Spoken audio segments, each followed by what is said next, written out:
तेज, सही, सटीक खबर। डिजिटल युग की हर खबर आप देख रहे हैं।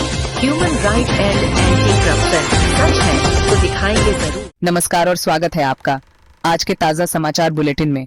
मैं हूं आरुषि और आइए डालते हैं एक नजर आज की कुछ बड़ी और महत्वपूर्ण खबरों पर।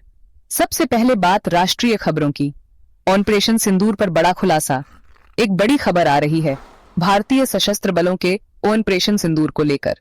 7 मई को हुए इस ऑपरेशन में भारत ने पाकिस्तान को भारी नुकसान पहुंचाया था। पाकिस्तान ने अपने नए डोजियर में खुद कबूल किया है कि भारत ने उनके 6 फाइटर जेट्स, एक C-130 विमान, कई ड्रोन और मिसाइलों को नष्ट कर दिया था। यही नहीं, पाकिस्तान ने स्वीकार किया है कि भारत ने उनके 11 एयरबेस और 9 आतंकी ठिकानों के अलावा 7 अन्य रणनीतिक जगहों पर भी बड़ा हमला कर भारी नुकसान पहुंचाया था। ये ऑपरेशन भारत की सैन्य ताकत और कूटनीतिक जीत का एक बड़ा उदाहरण बनकर सामने आया है। जस्टिस यशवंत वर्मा के खिलाफ महाभियोग। राजनीति गलियारों से एक और बड़ी खबर। सूत्रों के अनुसार मोदी सरकार ने जस्टिस यशवंत वर्मा के खिलाफ महाभियोग लाने की तैयारी शुरू कर दी है। आपको बता दें कि जस्टिस वर्मा के घर से भारी मात्रा में कैश बरामद हुआ था, जिसके बाद से ही उनके खिलाफ कड़ी कार्रवाई की मांग की जा रही थी। इस मामले पर संसद में गहमागहमी देखने को मिल सकती है। मणिपुर में बाढ़ से हालात खराब। पूर्वोत्तर राज्य मणिपुर में बाढ़ से हालात गंभीर बने हुए हैं। लगातार हो रही बारिश और नदी नालों में बढ़ते जलस्तर के कारण कई इलाके जलमग्न हो गए हैं। भारतीय सेना द्वारा ऑपरेशन जल राहत 2 लगातार जारी है, जिसके तहत प्रभावित इलाकों से लोगों को सुरक्षित स्थानों पर पहुंचाया जा रहा है और राहत सामग्री वितरित की जा रही है। भारतीय एस्ट्रोनॉट की लॉन्चिंग टली। अंतरिक्ष के क्षेत्र से जुड़ी खबर। भारतीय एस्ट्रोनॉट शुभांशु शुक्ला की स्पेस स्टेशन के लिए होने वाली लॉन्चिंग को 10 जून तक के लिए टाल दिया गया है। तकनीकी कारणों के चलते ये फैसला लिया गया है। शुभांशु शुक्ला का अंतरिक्ष मिशन भारत के लिए एक ऐतिहासिक पल होने वाला है, जिस पर पूरे देश की निगाहें टिकी हैं। दिल्ली में प्रदूषण पर नया एक्शन प्लान। राष्ट्रीय राजधानी दिल्ली में प्रदूषण एक बार फिर चिंता का विषय बन गया है। दिल्ली सरकार ने इस समस्या से निपटने के लिए एक वायु प्रदूषण शमन योजना शुरू की है। इस योजना में क्लाउड सीडिंग से कृत्रिम बारिश कराने जैसे उपाय भी शामिल हैं, ताकि दिल्ली की हवा को साफ किया जा सके। सरकार इस बार प्रदूषण से लड़ने के लिए कमर कस चुकी है।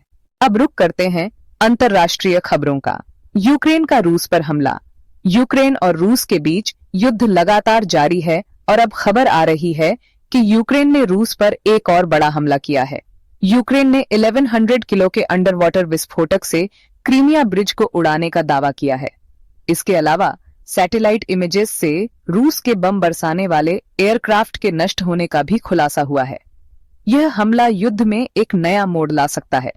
दक्षिण कोरिया के नए राष्ट्रपति। दक्षिण कोरिया में राजनीतिक बदलाव। ली जेम्यांग को दक्षिण कोरिया का नया राष्ट्रपति चुन लिया गया है। ली जेम्यांग का चुनाव ऐसे समय में हुआ है जब देश कई आर्थिक और भू राजनीतिक चुनौतियों का सामना कर रहा है। नीदरलैंड में गिरी सरकार। नीदरलैंड से बड़ी खबर। वहां की सरकार गिर गई है। मशहूर सांसद गेर्ट विल्डर्स ने सरकार से अपना समर्थन वापस ले लिया, जिसके बाद डच प्रधानमंत्री को इस्तीफा देना पड़ा। यह नीदरलैंड की राजनीति में एक बड़ा उथल पुथल है। पाकिस्तान को UNSC में जिम्मेदारी। आतंकवाद के आका माने जाने वाले पाकिस्तान को संयुक्त राष्ट्र सुरक्षा परिषद UNSC में बड़ी जिम्मेदारी मिली है। उसे काउंटर टेररिज्म कमेटी का उपाध्यक्ष बनाया गया है। इस फैसले पर कई देशों ने सवाल उठाए हैं, खासकर भारत ने, जो लंबे समय से पाकिस्तान को आतंकवाद का प्रायोजक देश बताता रहा है। ईरान में फंसे भारतीय नागरिक बचाए गए। एक राहत भरी खबर। ईरान में किडनैप हुए 3 भारतीय नागरिकों को बचा लिया गया है। विदेश मंत्रालय के प्रयासों से यह संभव हो पाया और वे जल्द ही भारत लौटेंगे। अंत में बात खेल जगत की। RCB ने जीता IPL 2025 का खिताब। क्रिकेट प्रेमियों के लिए बड़ी खबर। रॉयल चैलेंजर्स बेंगलुरु RCB ने IPL 2025 का खिताब जीत लिया है। फाइनल मुकाबले में RCB ने शानदार प्रदर्शन करते हुए पंजाब किंग्स को मात दी। इस जीत के बाद विराट कोहली भावुक हो गए और उनकी पत्नी अनुष्का शर्मा ने उन्हें गले लगाकर संभाला। RCB फैंस में जश्न का माहौल है, क्योंकि उनकी टीम ने आखिरकार यह प्रतिष्ठित खिताब जीत लिया है। तो ये थी आज की कुछ प्रमुख खबरें। अन्य महत्वपूर्ण खबरें पढ़ने के लिए हमारी वेबसाइट hracnews.com पर जा सकते हैं। अब मुझे